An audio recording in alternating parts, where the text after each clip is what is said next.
வணக்கம் நண்பர்களே. 2025 குரு பயிற்சி ராசி பலன்கள். இந்த 2025ஆம் வருட கிரகங்கள்னு சொல்லக்கூடிய குரு, ராகு, கேது மற்றும் சனியினுடைய பயிற்சிகள் இடம்பெறுது. இதில் ஏற்கனவே ராகு கேது பயிற்சியும் சனி பயிற்சியும் இந்த ராசிகளுக்கு எப்படி இருக்கும் அப்படிங்கிறத வீடியோ போட்டிருக்கோம். பார்க்காதவங்க செக் பண்ணி பாருங்கள். பொதுவாக இந்த கிரக மாற்றங்களால் இந்த வருடமானதே ஒரு மந்தமான வருடமாகத்தான் இருக்கும் அப்படின்னு ஏற்கனவே வருட பலன்களையும் சொல்லியிருக்கோம். அதற்கு தகுந்த மாதிரி தான் இப்போ இந்த 2025 ஆரம்பித்ததுலேருந்தே ஒரு மாதிரியாக எல்லாருக்குமே மனசானது சலனப்பட்டுக்கிட்டே இருக்கும். மனிதர்கள் எல்லாத்துக்குமே எல்லாம் இருந்தும் ஒன்றுமில்லாத மாதிரியான ஒரு உணர்வு இருக்கும். ஒரு தனிமையை விரும்பக்கூடிய அமைப்புகள் இருக்கும். மனமானது எதையோ சிந்திச்சுக்கிட்டே இருக்கும். என்ன செய்கிறோம், எதுக்கு செய்கிறோம், எப்படி செய்கிறோங்கிறது ஒரு விவரமும் புரியாது.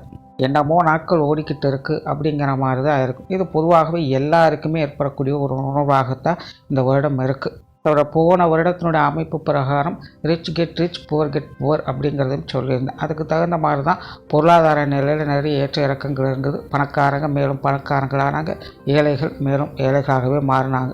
பெரிய பெரிய வியாபார ஜாம்பவான்கள் கூட வியாபாரங்கள் வெகுமளவில் குறைஞ்சிருக்கு. குறிப்பாக மிடில் கிளாஸோட வர்த்தகமானது வெகுவாக குறைஞ்சிருச்சு அப்படின்னு சொல்ல ஆரம்பிச்சிட்டாங்க. அந்த அளவுக்கு நிதிநிலைகளில் நிறைய மாற்றங்கள் அப்படிங்கிறது ஏற்பட்டுடுச்சு. ஆனால் அதுவே இந்த வருடத்தினோட அமைப்பு பார்த்திங்கன்னா, அது வசதி உள்ளவர்களாக இருந்தாலும் சரி, வசதி இல்லாதவர்களாக இருந்தாலும் சரி, நல்லவங்க கெட்டவங்க, பெரியவங்க சின்னவங்க, ஆண் பெண், இப்படி யாராக இருந்தாலும் சரி, எதையோ இழந்தது போன்ற ஒரு உணர்வு அப்படிங்கிறது இருந்துக்கிட்டு இருக்கும். எதற்காக இதெல்லாம் செய்கிறோம் அப்படின்னு தனக்குத்தானே நொந்து கொண்டும் சலித்து கொண்டும் வாழக்கூடிய அமைப்பை தான் இந்த வருடம் பெரும்பாலும் இருக்கும். எதையோ தேடி அனுதினமும் ஓடிக்கொண்டே இருப்பாங்க. ஆனால் எது மேலேயுமே ஒரு பிடிப்போ விருப்பமோ இப்படி எதுவுமே இருக்காது. சலிப்பும் வெறுப்பும் மட்டுமே மிஞ்சிக்கிட்டு இருக்கும். காரணம், இந்த வருடத்தினுடைய கிரக அமைப்புகள் பொதுவான வகையில் இப்படித்தான் அமைஞ்சிருக்கு. இப்படி இருக்கக்கூடிய நிலைகளில் இந்த குரு பயிற்சி மட்டும்தான் இந்த வருடம் ஓரளவுக்கு கொஞ்சம் சாதகமான நிலைகள் இருந்து வேலை செய்யுது. சூழ்நிலைகள் இப்படிப்பட்ட நிலைகளில் இருந்து கொண்டு வந்தாலும் கூட பலரும் அது மாதிரியான சங்கடங்களிலிருந்து மீண்டு வரவும் செய்வாங்க. அதற்கு மெயினாக இந்த குருவினுடைய அனுகிரகம் தான் இந்த வருடம் முழுமையாக அவங்களுக்கு வேலை செஞ்சுட்டு இருக்கும். அந்த வகையில் இந்த குரு பயிற்சி அப்படிங்கிறது இந்த வருடம் ரொம்பவுமே முக்கியமான வகையில் பார்க்கப்படுது. தவிர பொதுவாகவே இந்த குரு பலன்கள் அப்படிங்கிறது எல்லாராலும் விரும்பப்படக்கூடியது ஒன்று. காரணம், குரு பெருமளவில் கெடுதல் செய்கிறதில்ல, நன்மையை மட்டும்தான் செய்வார். தவிர குரு பார்க்க கூடிய நன்மை அப்படின்னு பழமொழியும் இருக்குது. குரு பார்வையில் தான் சுப விசேஷங்கள், சுப காரியங்கள், வாழ்க்கையில் நடக்கக்கூடிய முன்னேற்றம் போன்ற அமைப்புகள்லாம் செயல்பட ஆரம்பிக்குது. ஆகையால் பொதுவாகவே மனிதர்கள் எல்லாத்துக்குமே இந்த குரு பயிற்சி அப்படிங்கிறது ரொம்ப ரொம்ப முக்கியமாக பார்க்கப்படுது. அப்படிப்பட்ட குரு பெயர்ச்சி உங்களுடைய ராசிகளுக்கு என்ன மாதிரியான பலன்களை கொடுக்குது அப்படிங்கிறத மேற்கொண்டு பார்க்கலாம். கன்னி ராசிக்கு இதுவரைக்கும் ராசிக்கு 9ஆம் இடத்துல சஞ்சரித்து வந்த குரு இனி உங்களுடைய ராசிக்கு 10ஆம் இடத்துல அடுத்த ஒரு வருட காலம் குருவானது சஞ்சாரம் செய்துட்டு வரும். பொதுவாகவே கன்னி ராசிக்கு குரு 4ஆம் இடத்திற்கும் 7ஆம் இடத்திற்கும் அதிபதியாக வரக்கூடியவங்க. ஜோதிட ரீதியாக கன்னி ராசியானது உபயஸ்தானமாக கருதப்படுது. இந்த உபயஸ்தானத்திற்கு தவிர குருவானவரும் உபயஸ்தானத்திற்கே அதிபதியாக இருக்கக்கூடியவங்க. அந்த உபயஸ்தானாதிபதி உபயராசியிலேயே அடுத்த ஒரு வருட காலம் சஞ்சாரம் செய்துட்டு வருவாங்க. ஆக கன்னிராசிக்காரங்களுக்கு எல்லாமே உபயம் என்று உபயமாகவே இருக்குது. ஆக இந்த குரு பயிற்சிக்கு பிறகு கன்னிராசிக்காரங்களுக்கு உங்களால் மற்றவங்களுக்கு பிரயோஜனமாகிற மாதிரி ஏதாவது ஒரு விஷயங்களில் ஈடுபட்டு வருவீங்க. தான தர்ம காரியங்களில் ஈடுபட்டு வருவீங்க. அது நேரடியாகவோ மறைமுகமாகவோ மற்றவங்களுக்கு உங்கள் மூலமாக நற்பலன்கள் அப்படிங்கிறது போய்கிட்டு இருக்கும். காரியங்களில் சிறப்பு பெற்றவங்களாக இருப்பீங்க. குறிப்பாக மற்றவங்களுடைய தேவைகளை பூர்த்தி செய்வதற்காக கொஞ்சம் மெனக்கெட்டு செயல்பட்டு வரவும் செய்வீங்க. தனக்காக இல்லைனாலும் தன்னை நம்பி அவங்க நல்லா இருக்கணுங்கிற எண்ணத்தோட சிரமப்பட்டாவது உங்களுடைய கடமைகளை சரியான முறையில் செயல்பட்டு வருவீங்க. தவிர ஆன்மீக காரியங்களில் ஈடுபடவும் செய்வீங்க. கன்னிராசிக்காரங்களுக்கு இந்த ஆன்மீக முன்னேற்றம் அதிகரிக்கக்கூடிய ஒரு காலகட்டமாக இருக்குது. ஏதோ ஒரு வகையில் ஆலய வழிபாடுகள், தெய்வ வழிபாடுகள் போன்ற விஷயங்களை மேற்கொண்டு வருவீங்க. அதே போல் கன்னிராசிக்காரங்களுக்கு பொது விஷயங்கள் காரியங்களில் ஈடுபாடுகள் அதிகரிக்கும். ஆனால் கன்னிராசிக்காரங்களுக்கு கண்டகச்சனி நடந்துக்கிட்டு இருக்கிறதுனால வெளி விஷயங்கள் காரியங்களில் கொஞ்சம் அலைச்சல்கள் சிரமங்கள் இருக்கத்தான் செய்யும். எதையும் எடுத்தவங்க தோணி செய்ய முடியாது. மற்றவங்க எல்லா விஷயங்களுக்கும் உடனே முன்பட்டு வருவாங்கன்னு சொல்ல முடியாது. ஆக வெளி விஷயங்கள் வெளி மனிதர்கள் வகையில் கொஞ்சம் கான்ட்ரவர்சியலான விஷயங்கள் அவ்வப்போது வந்துக்கிட்டு தான் இருக்கும். ஆகையினால் பொது விஷயங்கள் காரியங்களில் ஈடுபடும் பொழுது கன்னிராசிக்காரங்க கொஞ்சம் கவனத்தோடும் நிதானத்தோடும் சிந்தித்து செயல்பட்டு வர்றது நல்லது. இல்லை அப்படின்னா தேவையில்லாத மன ரீதியான அலைச்சல்கள் சிரமங்கள் தவிர்க்க முடியாததாக இருக்கும். உங்களுக்கு பிடிக்குதோ பிடிக்கலையோ மற்றவங்களுடைய வேலைகளையும் மற்றவங்களுடைய காரியங்களையும் சேர்த்து செய்ய வேண்டிய சூழ்நிலைகள் அப்படிங்கிறது ஏற்படலாம். தவிர தொழில் வேலை உத்தியோகமாக கன்னிராசிக்காரங்க கொஞ்சம் கவனமாக இருக்கிறது நல்லது. பொதுவாகவே இந்த காலகட்டங்களில் வேலை வாய்ப்புகள் தொழில் வாய்ப்புகள் போன்ற விஷயங்கள் சாதகமான நிலைகள் இருந்தாலும் கூட அதன் மூலமாக கிடைக்கக்கூடிய பலாபலன்கள் அப்படிங்கிறது கொஞ்சம் குறைவாகத்தான் இருக்கும். நீங்கள் எக்ஸ்பெக்ட் பண்ண மாதிரி இருக்காது. ஒரு வேலையை செஞ்சு 10 ரூபா சம்பாதிக்கக்கூடிய இடத்துல 10 ரூபா சம்பாதிக்கலாம். அதில் எந்த பிரச்சனையும் கிடையாது. ஆனால் அந்த 10 ரூபாயை உங்களுக்காக உபயோகமாக செலவு பண்ணிக்கிறீங்க அப்படின்னு பார்த்தீங்கன்னா இருக்காது. தனக்குன்னு எதையும் செஞ்சு கொள்ளாமல் மற்றவங்களுக்காகத்தான் எல்லா விஷயங்களும் செய்ய வேண்டியதாக இருக்கும். அப்படி அவங்க உங்கள் குடும்பத்தாரை சார்ந்தவங்களாகவும் இருக்கலாம் அல்லது வெளி உறவுகள் சார்ந்த விஷயங்களாகவும் இருக்கலாம்.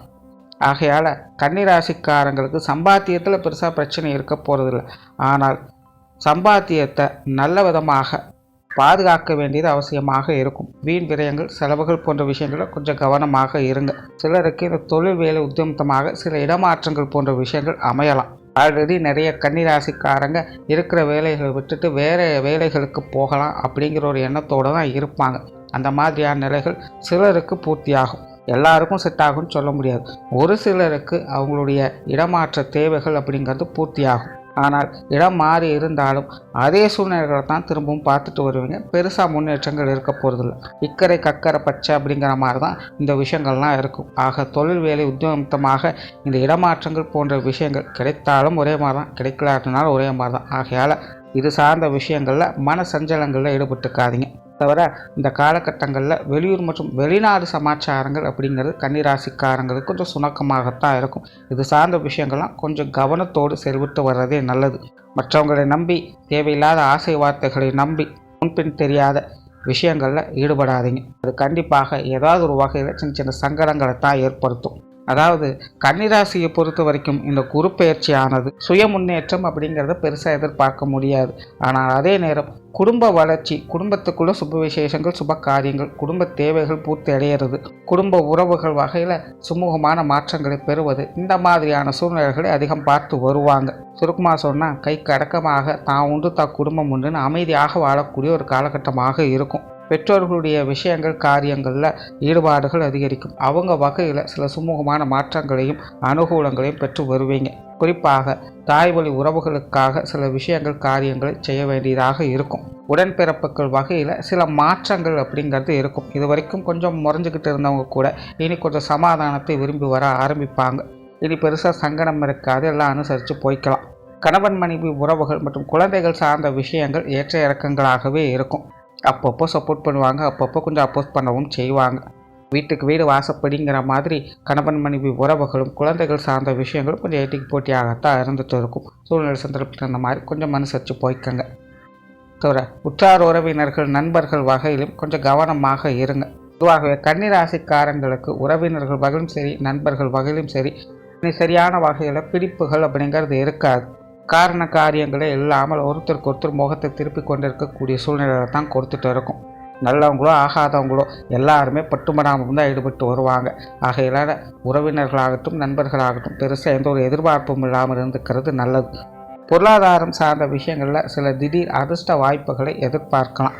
சிலருக்கு திடீர் பொருள் வரவுகள் அப்படிங்கிறது இருக்கும். எதிர்பாராத வகையில் பண வரவுகள் அப்படிங்கிறது மன திருப்தி அடைய வைக்கும். ஆனால் கன்னிராசியை பொறுத்த வரைக்கும் கிடைத்ததை தக்க வைத்து கொள்வது அப்படிங்கிறது அவங்களுடைய திறமையில தான் இருக்குது. ஏன்னா இந்த காலகட்டங்களில் பொருளாதார வீண் விரயங்கள் அப்படிங்கிறது அதிகமாக இருக்கும். குறிப்பாக இந்த ஒத்தையாரட்டையை பார்க்கக்கூடிய விஷயங்களை ஈடுபடுறத கன்னிராசிக்காரங்க கொஞ்சம் தவிர்த்துக்கங்க.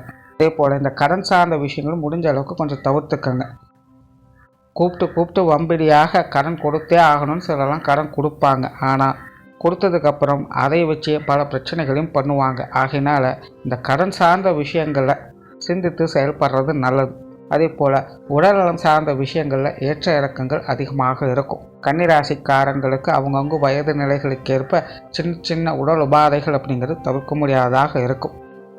உடல் எப்போதுமே ஏதோ ஒரு வலியையோ தொந்தரவையோ ஒரு அலுப்பான நிலையையோ கொடுத்துக்கிட்டு இருக்கும். ஆக இந்த உடல்நலம் சார்ந்த விஷயங்களில் கொஞ்சம் கவனமாக இருங்க. பொதுவாகவே கன்னிராசியை பொறுத்த வரைக்கும் இந்த குரு பெயர்ச்சியானது ஒரு கிரே ஷேடில் தான் இருக்குது. ரொம்பவும் சிறப்பான விஷயம்னு சொல்ல முடியாது, அதுக்காக எல்லாமே வேஸ்ட்டுன்னு சொல்லி ஒதுக்கவும் முடியாது. கன்னிராசியை பொறுத்த வரைக்கும் நல்லது நடந்தால் கூட கை கெட்டியது வாய்க்கத்திலேங்கிற மாதிரி சில சங்கடங்களை கொடுக்கும். கெட்டது நடந்தாலும் தலைக்கு வந்து தலைப்பாகோட போச்சு நிம்மதி பெருமூச்சு விட வைக்கும். அப்படி தான் இந்த குரு பயிற்சி உங்களுக்கு செயல்பட்டு வரும். ஆக இந்த குரு பயிற்சிக்கு பிறகு கன்னிராசிக்காரங்க அப்பப்போ உங்களுக்கு கிடைக்கக்கூடிய நல்ல விஷயங்களை, நல்ல வாய்ப்புகளை சரியான முறையில் பயன்படுத்திக்கங்க. நன்றி, வணக்கம், வாழ்க வளமுடன்.